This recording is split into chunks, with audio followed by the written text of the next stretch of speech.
Welcome back. Well, after a bit of a break from showers and thunderstorms today, a much welcomed one, it looks like they'll be back tomorrow. Flood watch continues, but we'll talk more about that in just a bit. First off, though, let's take a look at the upper level pattern as it's changed vastly over the last 48 hours with the upper level low already back into Texas. High pressure that was over, say, toward Alabama and Tennessee just a couple of days ago is rebuilt east of Florida, and this high pressure ridge will be moving westward, ensuring this upper low and some of the storms with it move off to the north and then eventually to the east, while this ridge of high pressure helps knock down the rain chances as we get into Sunday, Monday, and Tuesday. But guess what? We may do it all over again going into next week. It could be deja vu all over again, as Yogi Berra would you say. The National Weather Service still has a flood watch in effect for Acadiana through tomorrow evening, but this is kind of a just in case given some of the antecedent rainfalls that we've had, and we got some pretty good soakings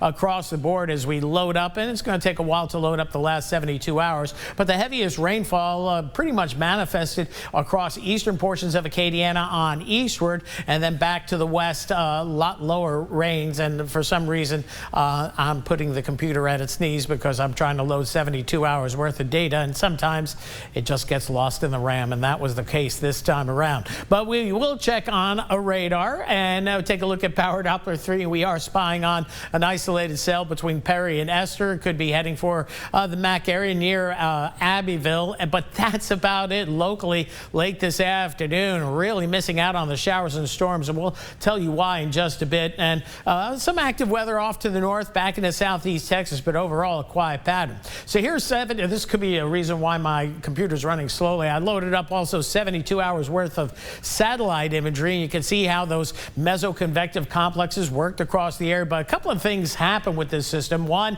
it was too close to the coast, so it never really got tropically sealed off. 2, there was dry air to the north of it. 3, there was an upper level low that was kind of ahead of it. That was, and you can see that upper low right on the last few frames right over here. That's in Texas. So it's a very disorganized system, and we'll take these all day long as they produce 4 to 8 inches of rain, maybe isolated 12, which this one did, but over a period of a couple of days. Now we might do that again down the road. More on that in a second. Meanwhile, the near term should be relatively quiet tonight. We'll keep rain chance at about 10% overnight tonight, 40 to 60% for tomorrow, especially Lafayette on eastward, maybe a little bit lower for your rain chances back to the west, but there'll be scattered storms tomorrow afternoon. Going into Sunday, not much activity out there, and temperatures starting to get well into the 90s, and that heat index on the way up. So Sunday, Monday, and Tuesday look to be nice, sunny, and hot days. Rainfall wise, we're not looking at much. Don't even need to have this graphic in here, but a few spots may catch an inch or two of rain in the scattered storms,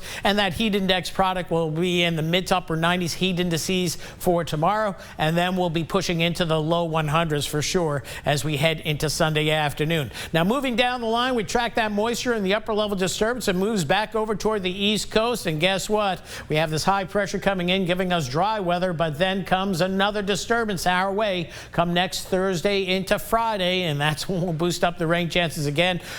This next one might be a little bit further out into the Gulf of Mexico, so we'll have to keep an eye on some potential development. That could be 94L, and we'll be talking about it next week. In the near term, let's think about the weekend with rain chances going down. 76 tonight, and then for tomorrow, 88 the high tomorrow, but still a round of scattered showers and thunderstorms likely. It won't rain all day long, and there'll be a mixture of clouds and sun, so not a day that is completely unworkable for outdoor work or play. As we move into Sunday, Monday, Tuesday, those rain chances down. I knocked them down to 0 for Tuesday, which we have not seen that since April. But then rain chances and another wet tropical disturbance on the way for later next week.